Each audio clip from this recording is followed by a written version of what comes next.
বন্ধুরা দেখুন, এখানে নিয়েছি আমি মাশরুম। তো আজকে আমি মাশরুমের পকোড়া করব। তো মাশরুমগুলো আমি আগে পরিষ্কার করে নেব।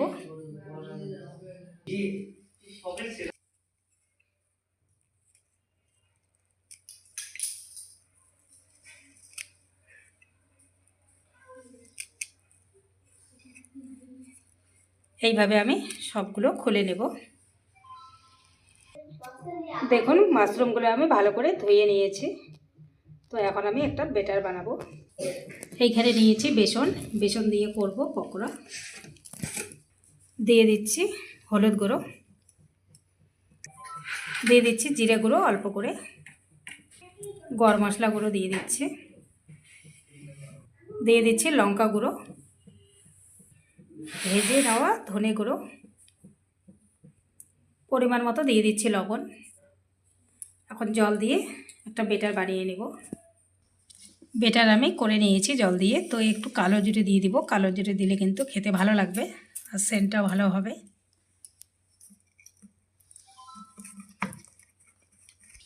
দেখুন, ব্যাটার আমার গুলিয়ে নেওয়া হয়ে গেছে। এই রকম হবে, একদম শক্ত হবে না, একদম নরমও হবে না, এই রকম করতে হবে।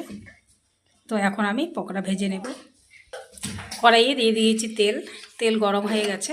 এখন আমি পকোড়া ছেড়ে দিব।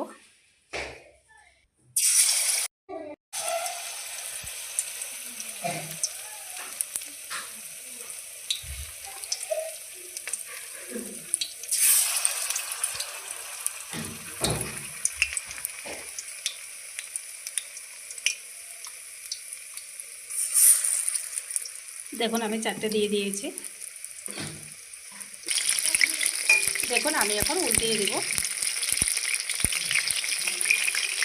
দেখুন, এক পিঠ হয়ে গেছে। দেখুন, উল্টিয়ে দিয়েছি।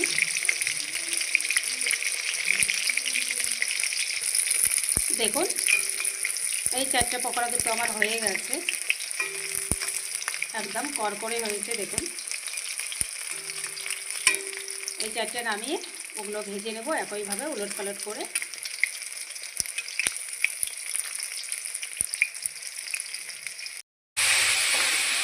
দেখুন বন্ধুরা, সব পকোড়াগুলো আমি ভেজে নামিয়ে নিয়েছি। আর দেখুন কতটা মুচমুচে হয়েছে, একদম করকরে হয়েছে। তো আপনারা এইভাবে বাড়িতে মাশরুমের পকোড়া ভেজে খাবেন। আর ঠান্ডায় পকোড়া খেতে তো খুবই ভালো লাগে। তো বন্ধুরা, টাটা, সবাই ভালো থাকবেন, সুস্থ থাকবেন।